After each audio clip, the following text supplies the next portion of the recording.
Oh man, so much stuff everywhere. I think it's time to start throwing stuff back in the bilge. Let's get after it. Back in 2017, I began a full restoration of my 96 Bayliner by tearing it apart all the way down to the hull. From there, I began the rebuilding process, which included learning to fiberglass, rebuilding an engine and outdrive, learning to fair and paint, and even upholstery. Now, I've bought a 28-foot cabin cruiser, and I'm starting all over. Welcome, my name's Jared. Now get ready, because it's going to be a ship show.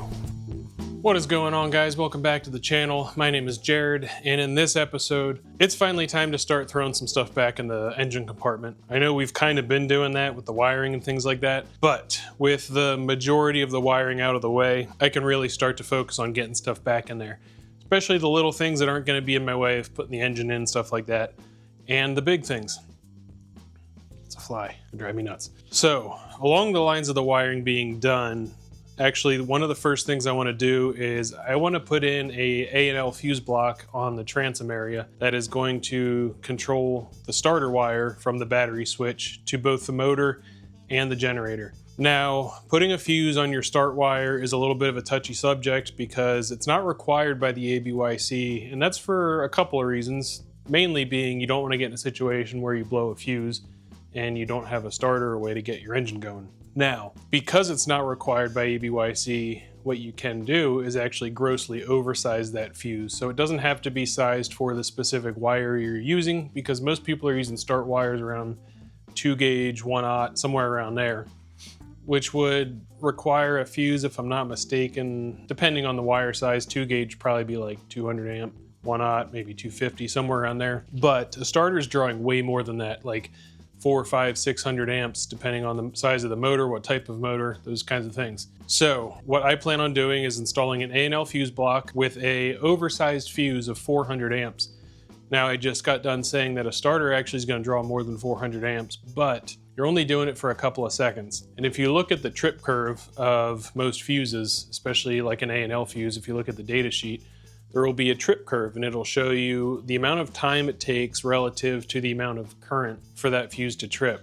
Now, you can run a A&L fuse at like 150% of its rated current for almost like 10 minutes before it trips. So even if I spike up to 1,000 amps, in theory, it shouldn't blow, but it will protect you in the case of a dead short. So that was a lot of words to say. Let's go ahead and get an A&L fuse block in the boat, get it screwed onto the transom, and at least get that part of the battery wiring finished up.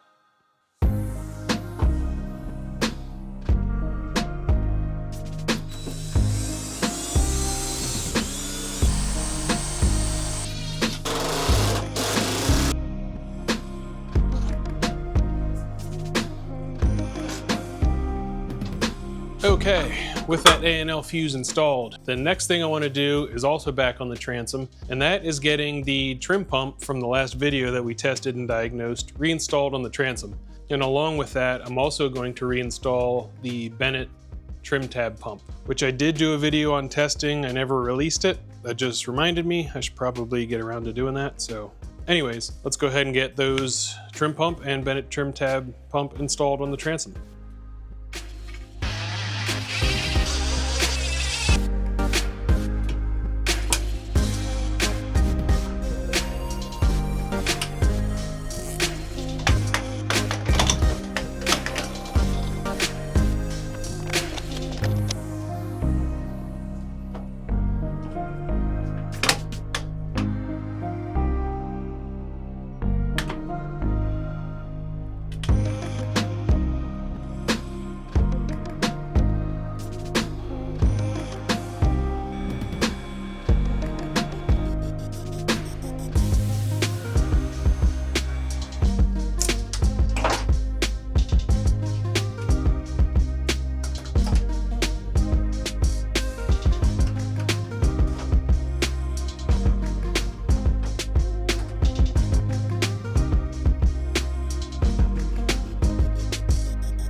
right, well, as you're probably able to tell by the end of those last couple of clips, it was starting to get a little bit dark, so kind of ran out of time to film that day. So we are back on another day. I actually just came down from upstairs because as I was installing those vent fans or the blowers back in the bilge, I actually started having a thought. And I remember when I first got this boat that there were mud dauber nests, I think that's what they're called, those wasps that build like the little mud nests.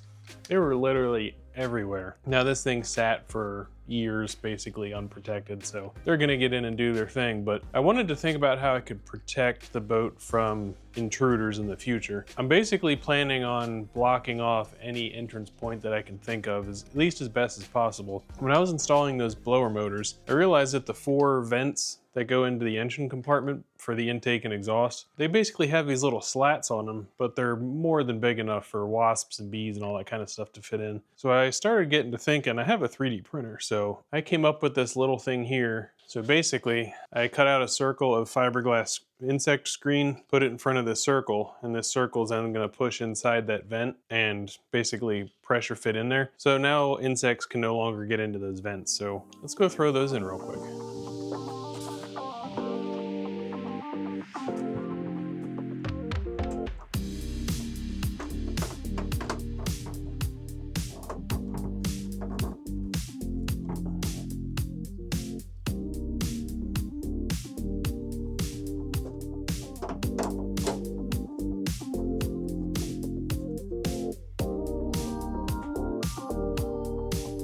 All right, those screens are in. They fit awesome. I'm pretty excited about something really simple and stupid, but I think it's gonna be a good fix for that bug issue. So there's one more thing I wanna get tackled here, and that is a place for the house battery to sit. Now, in a previous video, we got the fuel fill hose and the fuel vent hose installed up to the side of the boat up to the fittings, and those are all installed and good to go. But the problem with those is they basically run across the floor behind the bulkhead in the engine compartment, and they kind of waste a lot of space there. And that would be a very convenient place to keep the house battery. So what I decided to do is build a platform that basically covers those hoses.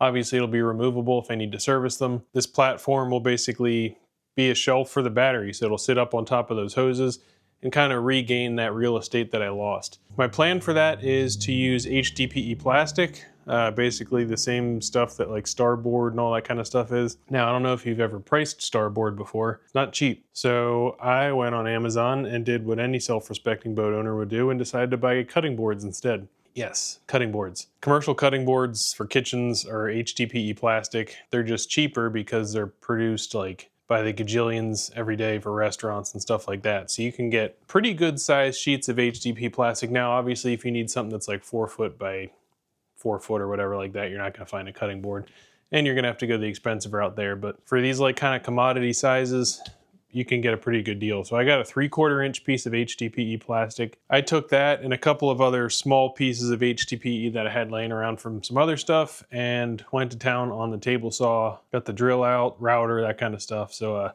let's get that knocked out and put in the boat.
right, guys, with that battery stand, tray thing, whatever we're calling it, done and in the boat, let's move on to one last thing before we wrap up this video. Now, technically, this last thing is not in the engine compartment, but it is something that I've been wanting to get on the boat for quite a long time, and now we can officially do it. So let's jump into what that is.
Alright guys, well that's pretty sweet, right? Getting that electrical panel in finally.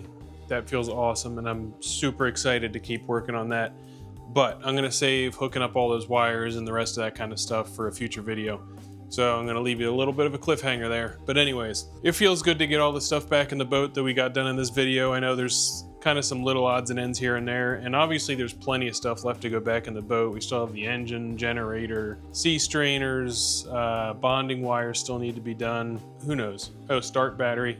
Plenty of stuff left to do. That being said, it still feels nice to get some of the stuff out of the way. So, as usual, got to get my button gear, keep on moving here, keep trucking. So, it's almost Memorial Day, and if I got any hope of getting this boat in the water this summer and actually having some time to use it, we got to get going. Anyways, like I said, that's going to wrap it up for this one, guys. As usual, hope you guys found this information and somewhat useful in some way. Anyways, don't forget to leave a comment down below. Let me know if you liked the video, if you have any questions. I always try and answer them. And don't forget to like and subscribe, the usual. And I guess until next time, thanks for watching.